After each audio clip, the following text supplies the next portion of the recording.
Hello everyone, welcome back to my channel. आज मैं फिर हाजिर हो गई हूँ आपके लिए बहुत ही यूज़फुल किचन टिप्स लेकर, जो घर के आपके कामों को बहुत ही आसान बनाए, साथ ही साथ आपका समय और पैसा दोनों बचाए। तो मैं आज आपको ऐसी अमेजिंग टिप्स एंड ट्रिक्स बताने वाली हूँ जिससे आपकी गैस भी ख़त्म नहीं होगी। बहुत ही जल्दी जो गैस ख़त्म हो जाती है उसकी शिकायत होती है, और जो आपका वेस्ट है आप उसका भी बहुत बढ़िया तरीके से इस्तेमाल कर लेंगे। तो चलिए बिना देरी करते हुए आज की टिप शुरू कर लेते हैं। तो मेरी आज की पहली टिप है सेब को लेकर। हम लोग जब मार्केट से सेब लेकर आते हैं तो उन्हें ना हम बस धोते हैं सादा पानी से और उनको खाना शुरू कर देते हैं। लेकिन कई बार ऐसा होता है, हमारे घर में बुजुर्ग होते हैं जो कि छिलके वाले सेब नहीं खा पाते हैं, लेकिन उस छिलकों को भी हम फेंक देते हैं।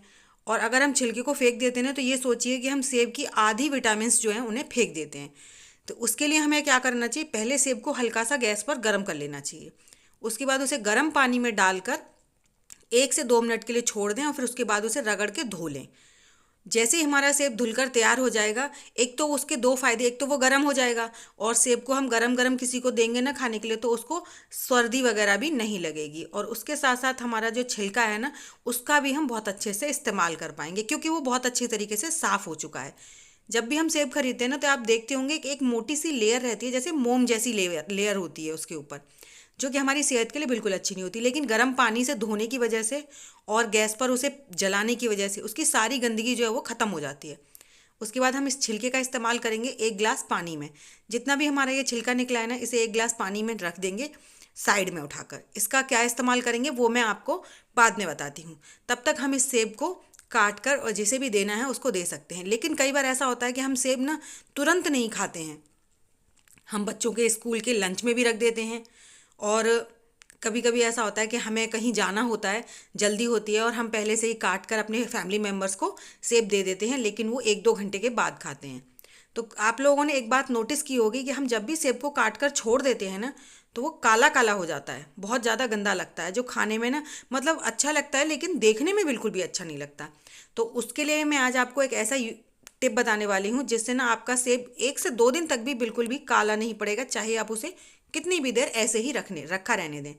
तो उसके लिए मैंने यहाँ पर ठंडा पानी लिया है। पानी मैंने यहाँ पर ठंडा लिया है, गर्म नहीं लिया है। और अगर आपको थोड़ा बहुत गर्म लेना है तो गर्म भी ले सकते हैं। और उसके बाद हम इसमें थोड़ा सा चुटकी भर नमक डाल देंगे। अगर आपका व्रत है तो आप व्रत वाला नमक डाल दीजिए, अगर व्रत नहीं है तो कोई भी आप वाइट सॉल्ट या ब्लैक सॉल्ट डाल सकते हैं। उसके बाद इसे आप सिर्फ कुछ सेकंड्स के लिए छोड़ दीजिए। कुछ सेकंड के लिए जब आप नमक के पानी में एप्पल को छोड़ देंगे ना, तो उससे क्या होगा कि आपके नमक की वजह से ना इस पे एक ऐसी यानी कोटिंग लग जाती है, जिससे ना आपका सेब बिल्कुल भी काला नहीं पड़ता है, फिर वो चाहे कितनी भी देर तक रखा रहे। और इस तरह से हम अपने सेब को सर्व कर सकते हैं। अब मैं आपको बताती हूँ इस पानी का क्या करना है। तो जब हम सेब के छिलके को इस पानी में डाल देते हैं ना, तो ये बहुत ही अच्छा डिटॉक्स वाटर बन जाता है, जो कि हमारी हेल्थ के लिए बहुत ही अच्छा होता है। तो इस तरह से आप अपने सेब का भी इस्तेमाल कर सकते हैं और जो छिलके होते हैं उनका भी इस्तेमाल कर सकते हैं। वरना हम अगर छिलकों को ऐसे ही फेंक देंगे तो उनकी सारी विटामिन बेकार चली जाएंगी। तो आई होप आपको मेरी ये टिप पसंद आई होगी। तो चलिए बढ़ते हैं नेक्स्ट टिप की ओर। तो जी मेरी जो नेक्स्ट टिप है ना, वो है हमारे मोबाइल को लेकर। आजकल घर घर मोबाइल हो गए हैं और एक घर में चार चार हो गए हैं, लेकिन साथ ही साथ उनके खर्चे भी बहुत ज़्यादा बढ़ गए हैं, क्योंकि ये सभी चीज़ें मेंटेनेंस तो चाहती हैं ही, इनको देख रेख भी करनी चाहिए और करनी भी चाहिए और ज़रूरत भी होती है इनकी। तो मैं आज आपको ईयररिंग्स के साथ ना एक बढ़िया सा इनका इस्तेमाल बताने वाली हूँ, जिससे कि आपके जो पैसे खर्च होने वाले हैं ना मोबाइल के लिए, तो वो नहीं होने वाले हैं। इससे क्या फ़ायदा होगा, चलिए वो बता देती हूँ। तो जब भी हम इयररिंग्स वगैरह होते हैं, जो हमारे जितने भी होते हैं, उनकी जो आपने देखा होगा कि जो हम कानों में पहनते हैं वो जगह जो होती है ना, एकदम सुई जैसी होती है, थोड़ी सी पतली होती है। और जो इस तरह के इयररिंग्स होते हैं उनकी तो और भी ज़्यादा पतली होती है। तो उनका इस्तेमाल पता है कैसे करना है। कई बार ऐसा होता है कि हमारे ना मोबाइल के जो होल्स होते हैं स्पीकर वगैरह के, या फिर चार्जिंग के जो पॉइंट्स वगैरह होते हैं, वहाँ पर ना जाने अनजाने डस्ट भर जाती है, मिट्टी हो जाती है। या फिर कई बार हम होता है कि लेमिनेशन करा के लाते हैं और वो लोग छेद खोलना उसके भूल जाते हैं। तो इस तरह से आपके जो इयररिंग्स हैं ना, उनसे इनके जो छेद वगैरह अगर आपके बंद हो गए हैं मिट्टी की वजह से, या फिर आपने लेमिनेशन कराई है उस वक्त उस वजह से, और आपके फ़ोन से आवाज़ एकदम बढ़िया से नहीं आ रही है, तो आप हल्के हाथ से इन इयररिंग्स की मदद से ना आप अपने ये जो होल्स हैं ये साफ़ कर सकते हैं।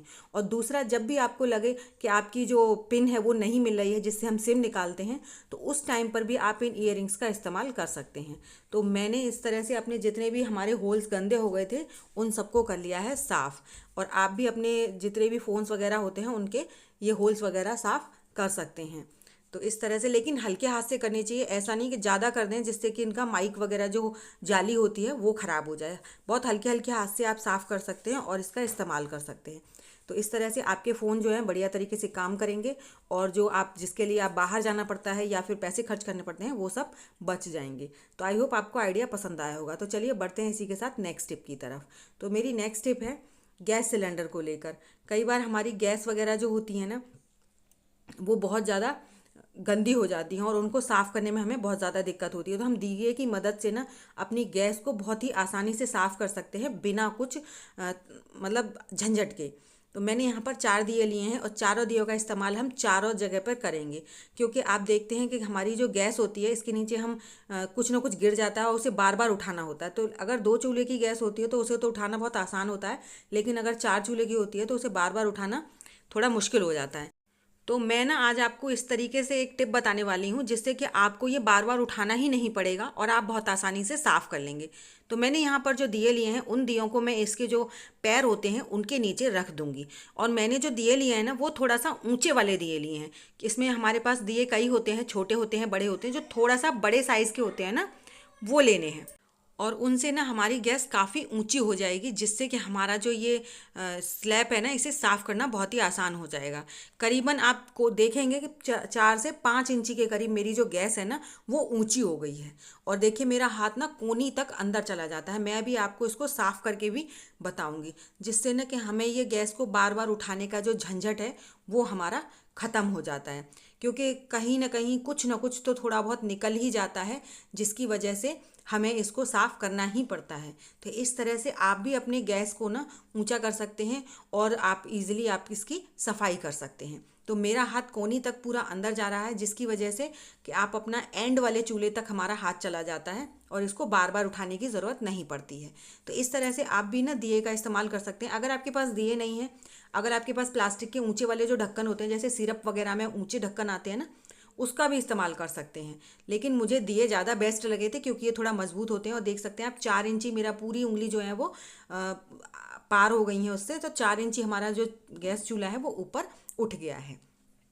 तो मेरी जो नेक्स्ट टिप है वो भी गैस के लिए ही है। कई बार हम लोगों को कहीं बाहर जाना होता है और हम अपनी गैस को ना ऐसे ही ओपन छोड़ जाते हैं, और इससे ना हमारे ये बर्नर्स वगैरह सब कुछ बहुत ज़्यादा गंदा हो जाता है।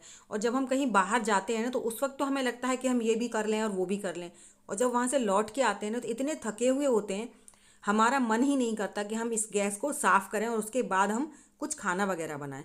तो उसके लिए मैं ना आपको बहुत ही अच्छा सा आइडिया देने वाली हूँ कि आप ना अपने घर की जो भी सबसे ज़्यादा भारी बर्तन हो, मतलब भारी कटोरियाँ हों, उनका इस्तेमाल कीजिए। और उन चारों कटोरियों को ना आप चारों बर्नर्स के ऊपर रख दीजिए। अगर आपका 2 चूल्हे का गैस स्टोव है तो आप 2 रख दीजिए। मेरा 4 का है तो मैं चारों को इस तरह से कटोरी से ढक दूंगी। और भारी कटोरी लेने का मतलब ये है कि जब भी इस पे चूहे वगैरह या हमसे पीछे कुछ भी आएगा ना तो वो इसके अंदर नहीं जा पाएगा, इसलिए मैंने भारी कटोरी का इस्तेमाल किया है। तो इस तरह से हम जब इसे कटोरी से ढक देंगे तो जब हम लौट कर आएंगे तो हमारा जो गैस स्टोव है वो बिल्कुल बढ़िया तरीके से साफ़ सुथरा मिलेगा। साथ ही साथ एक चीज़ और करनी है, आपके पास कोई कॉटन का दुपट्टा या टॉवल वगैरह है ना तो उसको अच्छे से मोटा फोल्ड करिए। मतलब इतना मोटा करिए, कम से कम 4 लेयर तो होनी ही चाहिए जिससे कि डस्ट बिल्कुल भी अंदर ना जाए। तो मेरा ये पुराना दुपट्टा है, मैं इसकी 4th लेयर करूँगी और उसके बाद इसको गैस स्टोव पर अच्छे से कवर कर दूंगी। तो मैंने यहाँ पर इस तरीके से अपने गैस स्टोव को कवर कर दिया है। तो हमारा गैस स्टोव तो कवर हो गया। अब हमारे ये जो बाहर बचे हैं ना स्टैंड, इसके इनका भी हम इस्तेमाल करेंगे इस तरीके से कि हमें इन्हें भी साफ़ ना करना पड़े।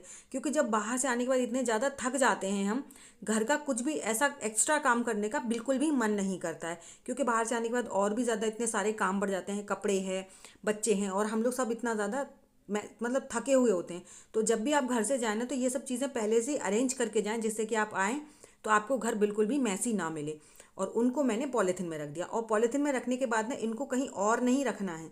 अगर आप इनको उठाकर दूसरी जगह रख देंगे तो वो भी आप गलत करेंगे। मैंने इसको गैस स्टोव के ऊपर ही रखा है, जिससे कि हमारा जो ये कपड़ा है ना ये भी ना हटे, चूहे वगैरह इसको ना खींच के ले जाएं, क्योंकि आजकल चूहे भी बड़े पावरफुल हो गए हैं।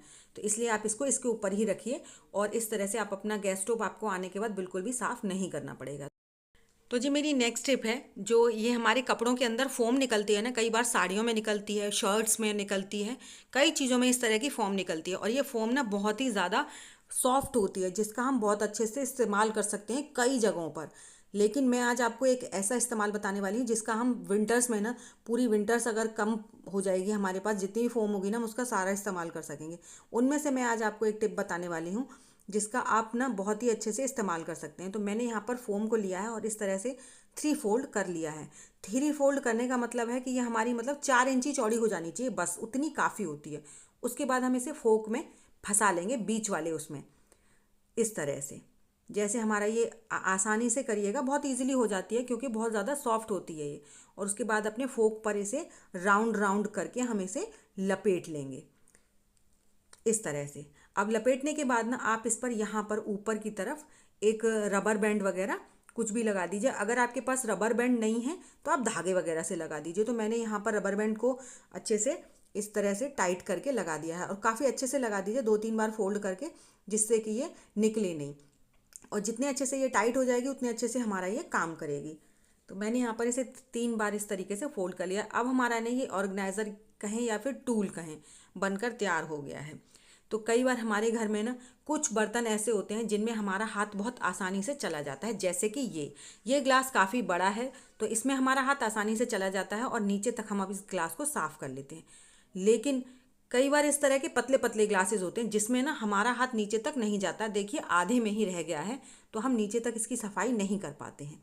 उसके लिए ना ये टूल बहुत अच्छे से काम करेगा। तो देखिए मैं बहुत कोशिश कर रही हूँ, उसके बाद भी नहीं जा रहा है। तो इसमें ये क्या होगा, इतना ज़्यादा सॉफ्ट है, आप इसको इस तरह से इस्तेमाल कर सकते हैं। ग्लास के साथ साथ अगर आपके घर में छोटे बच्चे हैं और उनकी बॉटल्स वगैरह हैं तो उसको भी साफ़ करना बहुत आसान हो जाता है।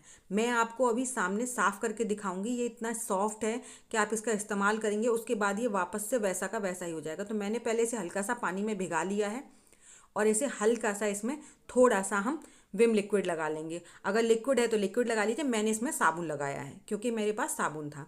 और पता है हल्का सा लगाते हैं ना तो इस फोम में इतने ज़्यादा झाग होते हैं, बहुत ही ज़्यादा। और उसके बाद देखिए इस तरह से आप अपने ग्लासेस, बॉटल्स, बच्चों की हों या फिर स्कूल बॉटल्स हों, कुछ भी हों, आप इनको इस तरह से बढ़िया तरीके से बिल्कुल एंड तक साफ़ कर सकते हैं।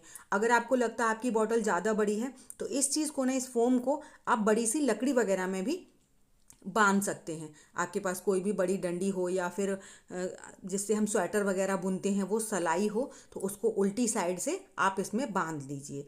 और आप ना इस तरह से अपनी घर की जितनी भी गहरी चीज़ें हैं जिनमें आपका हाथ नहीं जाता है, पतली हैं, या फिर गर्म पानी की बॉटल्स हैं जिनमें हाथ जाना तो पॉसिबल ही नहीं होता है, तो उनको ना आप नीचे तक बिल्कुल साफ़ कर सकते हैं। और इस तरह से देखिए मेरा ये ग्लास बढ़िया तरीके से साफ़ हो गया है। और इसको जब भी इस्तेमाल करें आप उसके बाद धो दीजिए पानी से, और हल्के हाथ से इसे आप निचोड़ दीजिए। अभी आप देखेंगे कि मैंने निचोड़ दिया थी, जरा सी हो गई और अपने आप ऑटोमेटिक देखिए वापस से उतनी की उतनी फूल जाती है ये, क्योंकि ये इतनी ज़्यादा सॉफ्ट होती है। तो इस तरह से आप अपनी बेकार फोम का इस्तेमाल कर सकते हैं, फेंकने से अच्छा है इसका इस्तेमाल करें। तो आई होप आपको आइडिया पसंद आया होगा। तो चलिए बढ़ते हैं नेक्स्ट टिप की तरफ। तो मेरी नेक्स्ट टिप है बॉडी लोशन को लेकर। विंटर्स आ गई हैं, विंटर्स में तो हम सब डेली ही बॉडी लोशन का इस्तेमाल करते हैं, और ना करें तो हमारे हाथ पैर सब खराब हो जाते हैं क्योंकि ड्राइनेस ही इतनी ज़्यादा होती है। और हम लोग हाउस वाइफ्स की तो बहुत ही ज़्यादा होती है, क्योंकि हम लोग कपड़े बर्तन पूरे टाइम हमारा हाथ पानी में और सर्फ में ही रहता है। तो जब भी हम बॉडी लोशन को लगा लेते हैं तो उसके बाद हम जब किचन में अपना कुछ काम के लिए जाएं, कंटेनर्स वगैरह खोलने, तो वो कंटेनर्स हमारे हाथों से खुलते नहीं हैं, क्योंकि बॉडी लोशन हो या फिर वैसलीन हो, ये सारी बहुत ज़्यादा ऑयली होती हैं, जिससे ना हमारा हाथ बहुत ज़्यादा स्लिप होता है। लेकिन हमें काम तो करना ही है, तो उसके लिए हमारे पास एक बहुत बढ़िया सा सॉल्यूशन है। आप जब भी इस तरह के कंटेनर वगैरह खोलने हैं और आपके हाथ में ऑयल हो गया है, आप नहीं खोल पा रहे हैं, उसी वक्त आप अपने हाथों पर हल्का सा पाउडर डाल लीजिए। जो भी आपके घर में पाउडर अवेलेबल हो वो लगा सकते हैं, और उसको अपने हाथों पर अच्छे से रब कर लीजिए। इससे क्या होगा कि आपके जो ऑयल है ना वो पाउडर अपने अंदर सक कर लेगा, और आप इजीली कंटेनर वगैरह खोल लेंगे। और बॉडी लोशन भी आपकी स्किन पर लगा रहेगा, जिससे कि आपको मॉइस्चराइज़र भी मिल जाएगा। तो आई होप आपको मेरे आइडिया पसंद आए होंगे। टिप्स अगर पसंद आई हो तो वीडियो को लाइक और चैनल को सब्सक्राइब करना बिल्कुल मत भूलिएगा। और साथ ही साथ कमेंट कर कर ये भी ज़रूर बताइएगा कि आपको मेरी सबसे ज़्यादा कौन सी टिप पसंद आई है। तो चलिए ऐसी अमेजिंग टिप्स और ट्रिक्स के साथ आपको मिलूंगी मैं अपनी नेक्स्ट वीडियो में। Bye bye.